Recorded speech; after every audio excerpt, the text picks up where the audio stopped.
HyperXy, nové, majú tu presný model, ale stačí vám to vedieť. HyperX od Kingstonu. A sú vynikajúce. Gogo, aký máš vzťah na hry ako je NBA, FIFA a NHL?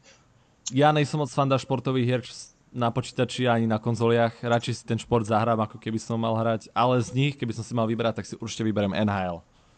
Pretože mi to prišlo ako najväčšia sranda to hrať. Futbal bol na mňa moc dlhavý, basketbal som nič netrafil, aspoň na konzoli. A NHL bolo cool, som si nahrával, slajdil a strieľal. Bolo to super. Aj keď som nevedel poriadne, čo robím, bavilo ma to. Prídeš do Tuniska? Žijem tam. Tak díky, kámo, dúfam, že tam je vyšší AdSense ako na Slovensku, čiže by som zarobil viac z reklam, lebo u nás to je mizerné. Tak díky moc. Neviem, či prídem do Tuniska, ale asi hej, máte krásne pláže. Čo to máš za sluchatka? Sú to konkrétne od Kingstonu, som od nich